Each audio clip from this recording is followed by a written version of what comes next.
Di pinggiran kota kecil yang dikelilingi oleh hutan lebat terdapat sebuah bangunan tua yang selalu menjadi sorotan masyarakat setempat. Rumah sakit tersebut ditinggalkan bertahun-tahun yang lalu karena berbagai alasan misterius. Konon, di dalamnya bersemayam kegelapan yang tak terduga dan hantu-hantu yang menyelimuti setiap sudut.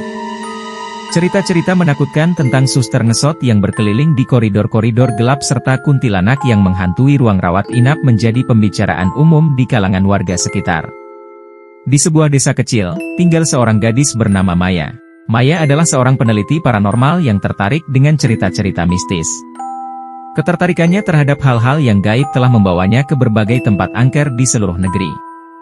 Namun, ada satu tempat yang selalu memikat perhatiannya, rumah sakit angker yang legendaris di pinggiran kota.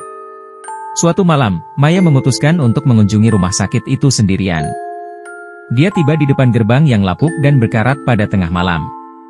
Angin malam berdesir menambah kesan mistis tempat itu. Tanpa ragu, Maya memasuki koridor gelap yang penuh dengan keheningan mencekam. Langkahnya terdengar bergema di lantai beton yang retak. Setiap sudut di ruangan itu terasa menyimpan rahasia gelap yang belum terungkap. Maya melangkah dengan hati-hati, mencoba menahan ketakutannya yang semakin memuncak. Tiba-tiba, dia mendengar suara langkah kaki di belakangnya. Hatinya berdegup kencang. Dia berbalik cepat, tetapi tidak ada siapapun di sana. Hanya bayangan-bayangan gelap yang mengambang di lorong-lorong yang suram.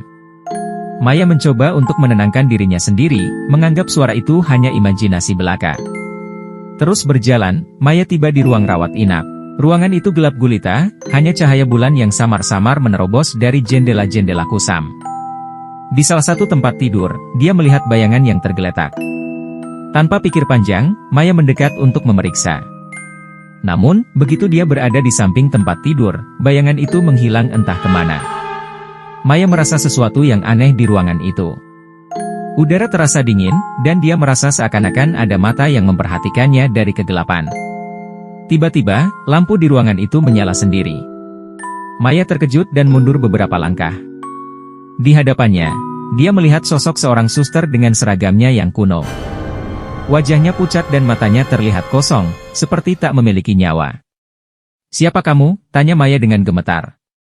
Suster itu hanya menatapnya dengan mata kosong, lalu menghilang di udara seperti asap. Maya merasa ngeri dan ingin segera meninggalkan tempat itu, tetapi kakinya seakan-akan terpaku di tempat. Tiba-tiba, suara tangisan bayi terdengar dari kegelapan. Maya menoleh ke arah suara itu dan melihat bayangan kuntilanak mengambang di udara, membawa bayi yang menangis. Hatinya berdegup kencang. Dia tahu dia harus segera pergi dari tempat itu. Maya berusaha berlari keluar dari rumah sakit itu, tetapi pintu-pintu dan jendela-jendela seakan-akan terkunci rapat. Dia merasa terjebak di dalam mimpi buruk ini, dihadapkan pada misteri-misteri yang tak terpecahkan dan kegelapan yang mengancam untuk menelannya. Dengan berani, Maya menghadapi ketakutannya dan mencoba mencari jalan keluar. Dia menyusuri lorong-lorong gelap, melewati bayangan-bayangan yang menakutkan dan suara-suara aneh yang menghantui. Akhirnya, setelah melalui perjuangan yang panjang dan menegangkan, Maya berhasil menemukan pintu keluar. Dia keluar dari rumah sakit itu dengan napas tersengal-sengal dan hati yang berdebar kencang. Dia bersyukur karena berhasil melawan kegelapan dan keluar dari misteri yang membelenggunya. Namun, meskipun telah meninggalkan rumah sakit itu jauh di belakang, bayangan-bayangan yang menakutkan dan suara-suara yang menghantui masih terus menghantuinya. Dan dalam kegelapan malam, suster ngesot dan kuntilanak masih berkeliaran di lorong-lorong rumah sakit angker, menunggu mangsa berikutnya yang mencoba menyelidiki misteri yang tersembunyi di dalamnya.